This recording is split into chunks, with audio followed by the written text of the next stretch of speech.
Понятно. Так, пожалуйста, вот в первом ряду из Индонезии гость.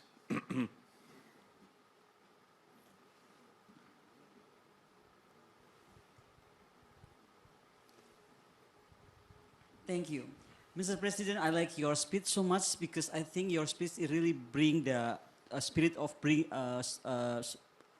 building together, building stronger, something like that, like the tagline for the G20. So we are looking forward to your visit at G20 next month. What I'm going to ask you is about the title. The title today is Post-Hegemonic World, Justice and Security to Everyone. I wonder because President Sukarno, our president, in 1955, already said that all these security alliances is dangerous to the world. You are in Security Council, China in Security Council.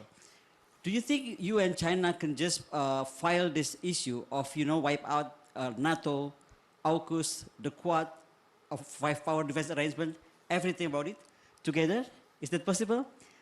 Number two, your fans in Indonesia is amazing. Everybody said "ura" all the time. So my second question is, can I have a picture with you later? Thank you. Да, с удовольствием. Такой красивой женщине, с удовольствием. Значит, у нас очень добрые отношения с Индонезией на протяжении практически всей новейшей истории. И президент Видода, когда звонит мне, он обращается ко мне со словами «брат», я ему говорю то же самое. И мы дорожим отношениями, которые у нас сложились с Индонезией. Я благодарен руководству и президенту за приглашение на двадцатку. Мы подумаем, как мы это сделаем. Россия точно совершенно будет там представлена на высоком уровне. Но, может быть, и я поеду, я подумаю. Вот. Что касается создания новых блоков в Азии, то, на мой взгляд, это попытка перенести в Азию провалившуюся систему блокового мышления из Атлантического региона. И без всякого сомнения, это вредная затея. Это опять попытка дружить с кем-то против кого-то. В данном случае дружить против Китая. Мы просто не поддерживаем эту попытку реанимировать это или воссоздать теперь в Азиатско-Тихоокеанском регионе то, что происходило в Атлантике, но и считаем, что это очень вредная и опасная затея. Ну, надо сказать, что это имеет неблагоприятные последствия и для участников, или для союзников в тех же Соединенных Штатах, у которых, как мы знаем, там отбирают контракты на поставку подводных лодок, там еще что-то такое. Просто еще ничего не сделано, а негативные последствия, в том числе для союзников Штатов, наступают. И если такая практика будет продолжаться, количество этих ошибок и проблем будет только возрастать. Мы, конечно, выступали и выступаем против политики подобного рода. Так, генерал Шарма, я знаю, хотел вас спросить. Да. Pernahkah mendengar Valdai Discussion Club? Sebuah forum diskusi antar negara yang didirikan tahun 2004 yang namanya diambil dari Danau Valdai dekat wilayah Veliki, Novgorod, Rusia. Sekutu Barat menganggap Valdai Discussion Club adalah mesin propaganda Putin karena sejak awal didirikan memang menjadi salah satu penyaluran think tank bernegaranya Putin terhadap dunia. Ada benarnya pernyataan pihak sekutu tersebut, dan bagi kita yang penting apa manfaatnya, dan mungkin Indonesia sebagai penyelenggara G20, negara-negara top 20 GDP-nya yang terbesar di dunia itu berkumpul, yang mana G20 bisa membawa peran Indonesia sebagai global player. Indonesia bisa memainkan ala-ala Valdai Discussion Club. Kita semua tahu Mbak Koni Rahakundini diundang di sana mewakili Indonesia, sehingga informasi apa di dalamnya sebagian kecil sudah diinfokan ke Bosman dan sebagian besar tidak diberikan tentunya karena bagian dari etik. Yang penting kita dapat laporan pandangan mata langsung dan dapat kesimpulannya. Itu sudah cukup untuk kita meniru langkah Putin di dalam bernegara. yaitu Indonesia harus memiliki think tank dalam urusan kebijakan luar negeri dan strategi bernegara jangka panjang. Salah satu yang Mbak Koni kagum pada Putin adalah sepanjang acara Putin hadir. Dari tanggal 24 sampai 27 Oktober 2022 di Moskow tersebut tidak seperti pemimpin lain yang hanya pembukaan dan terus meninggalkan acara. Di Valdai Club, Putin hadir, mengarahkan, berdiskusi aktif dari jam 8 pagi sampai jam 11 malam. Waktunya panjang bersama 110 negara peserta. Ada banyak profesor, orang pintar, akademisi, kelas dunia mewakili negara masing-masing dan Putin melayani semua dengan tajam dan pintar. Ini yang Mbak Koni berkali-kali mengatakan, gila itu Putin, pintar banget, semangat banget, visioner dan cerdik. Mbak Koni ini fans garis keras Putin, suka sekali sama Putin walaupun dirinya tidak suka perang. Bahkan ketika Bosman yang pro perang karena ingin dua negara besar Amerika dan Tiongkok ambyar karena perang, yang juga agar Indonesia bisa menyalip di tikungan untuk menjadi negara besar, Mbak Koni ini tetap berpendapat beda. Jangan perang karena akan merusak dunia. Itunya saya setuju, tapi perang selama bukan di homelandnya Indonesia adalah juga peluang yang dapat membuat Indonesia lepas dari cengkraman dua negara besar tersebut. Intinya dia suka sama Putin. Apa yang Putin lakukan, apa yang Putin pikirkan, dan kedalaman ilmunya Putin. Pokoknya hurra, itu aja prinsip dia. Kembali ke G20. Kita berharap pemimpin kita seperti Putin selama G20 dari tanggal 15 sampai 16 November 2022 ini aktif berdiskusi, berdialog dengan 16 pemimpin negara lainnya di forum diskusi agar terjadi konsensus Bali misalnya.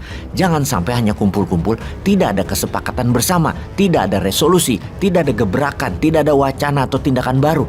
Jangan sampai menghabiskan anggaran negara demi nama yang tidak menghasilkan langkah positif merubah dunia menjadi dunia yang lebih baik. Kita Indonesia harus menjadi global player, ambil peran aktif, tiru Valdai Discussion Club.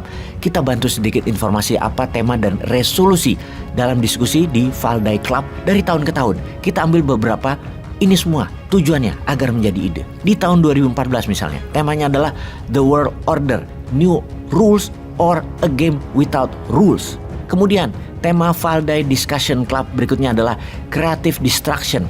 Will a new world order emerge from the current conflict? Di tahun 2017. Russia Agenda for 21st Century di tahun 2018. The Lesson of Pandemic and the New Agenda, How to Turn the World Crisis into an Opportunity for the World di tahun 2020. Dan terakhir, Post Hegemonic World, Justice and Security for Everyone di tahun 2022 ini.